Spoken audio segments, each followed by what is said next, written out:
Bonjour tout le monde, dans cette vidéo je vais vous montrer comment customiser un meuble étape par étape. On verra ensemble comment procéder pour que la peinture ne s'écaille pas comme là. On voit très bien que soit la peinture était de mauvaise qualité, soit la préparation a mal été faite.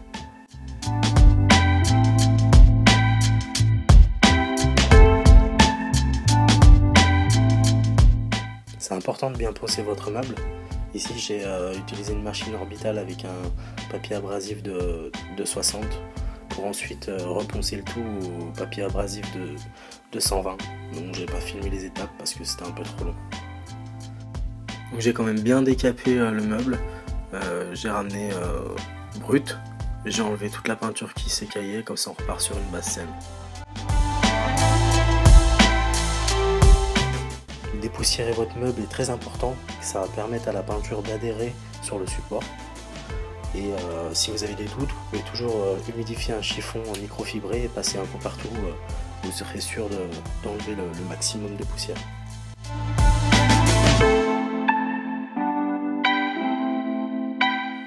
La mise en peinture de l'impression est très importante pour la suite de votre travail. Elle va permettre de bloquer le fond et de casser une trop grande porosité du support. Bon, c'est vrai qu'on le dit jamais assez, mais une bonne préparation donne toujours une bonne finition. Donc prenez si possible un fût neuf pour limiter les résidus secs, sinon tamisez votre peinture.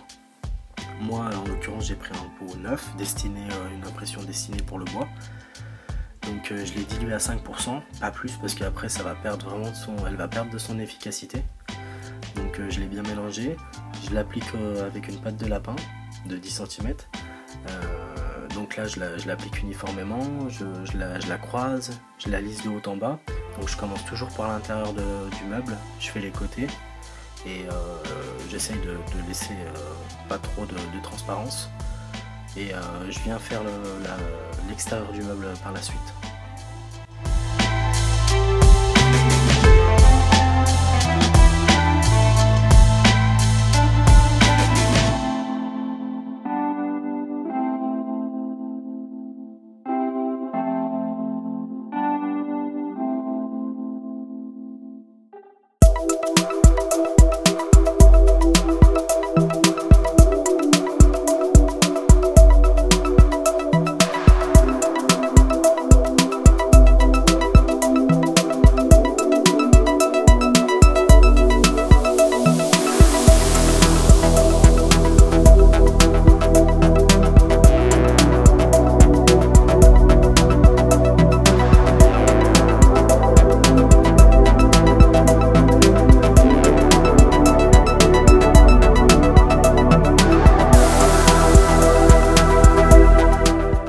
Pensez à préparer un seau d'eau claire avec une éponge neuve pour essuyer l'intérieur de votre seau après utilisation, car la peinture risquerait de sécher et déposer des résidus secs dans la peinture ultérieurement.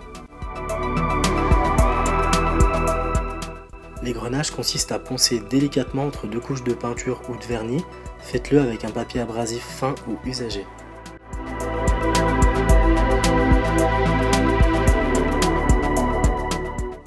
J'aime bien l'acrylique parce que ça permet de combler un peu les défauts, comme là on peut voir.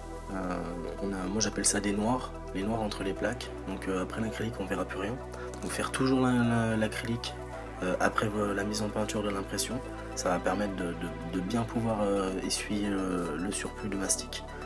Il faut juste prendre une pompe acrylique, on appuie dessus, on vient lisser avec le doigt, on enlève le surplus avec une éponge, l'eau claire et puis et le tour est joué.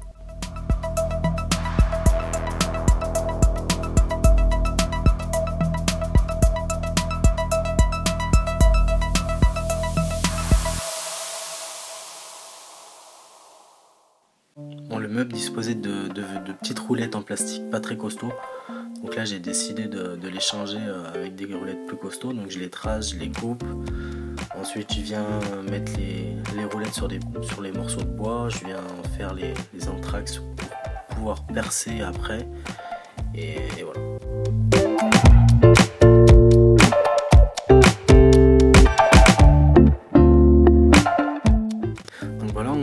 Perce les morceaux de bois.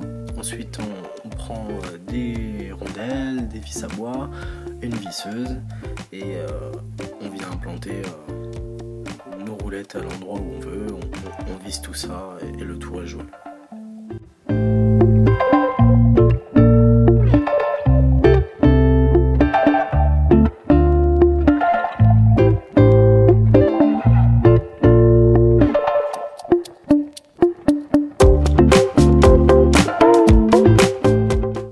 Même mode opératoire que pour l'impression. On essaye de prendre un flux neuf, sinon on le tamise. Moi là je fais le dessous du meuble parce qu'il est faisable, mais si vous pouvez pas, c'est pas important, hein, je veux dire, cassez-vous pas la tête pour ça. Donc voilà, je fais le dessous du meuble, je l'applique uniformément, je croise, je lisse.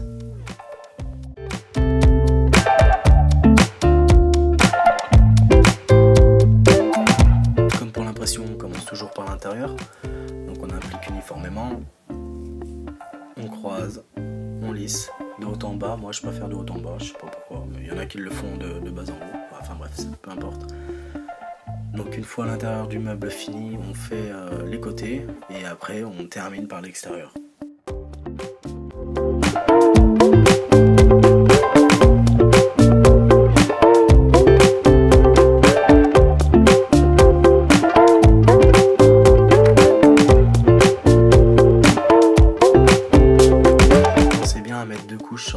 Sur votre meuble.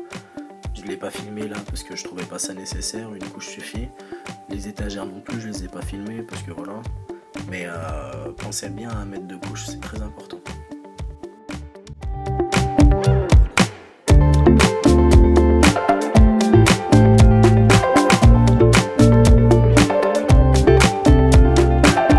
Pour le choix des motifs, je suis parti sur des formes un peu bizarres, toutes biscornues. Donc j'ai fait ça un peu n'importe comment. C'est souvent ce qui donne le résultat à la fin. Et puis j'ai pris un masquage adhésif pour surface délicate de 5 cm sur l'intérieur et l'extérieur du meuble et un peu plus fin en épaisseur pour les étagères. Donc bien appliquer un coup d'ongle avant la mise en peinture, c'est vraiment crucial car la peinture pourrait passer dessous.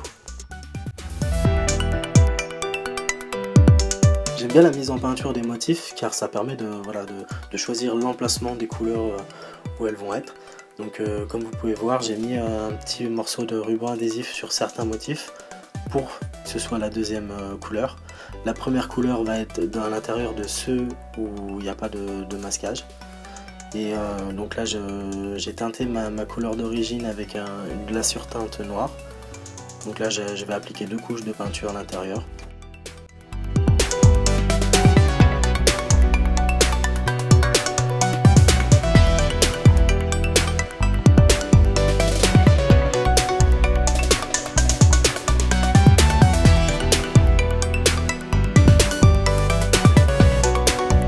Si jamais vous décidez de teinter votre couleur d'origine, pensez à bien garder de la teinte de côté, car si jamais il arrive un problème par la suite, vous pourrez faire quelques retouches par-dessus.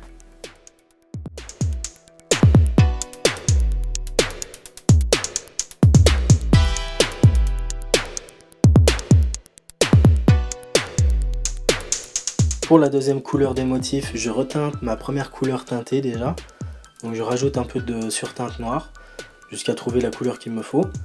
Donc après avoir déposé les petits rubans de masquage adhésif, je sais où mettre la deuxième couleur. Donc pareil, je mets 2 couches de peinture.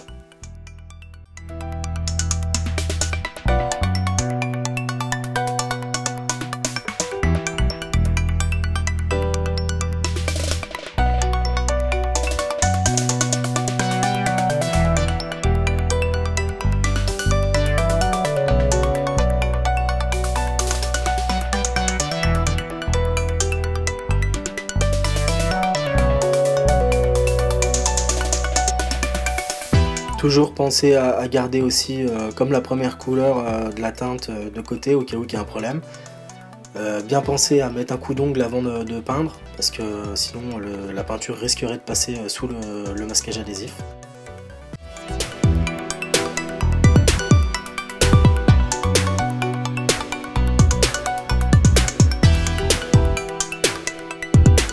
Déposez vos masquages adhésifs à la main, pas au cutter. Allez-y doucement au risque d'arracher la peinture. Vous pouvez vitrifier aussi vos étagères avec un vitrificateur. Si jamais de la peinture est passée sous les masquages adhésifs, utilisez une brosse à filet et la peinture que vous aurez préalablement gardée.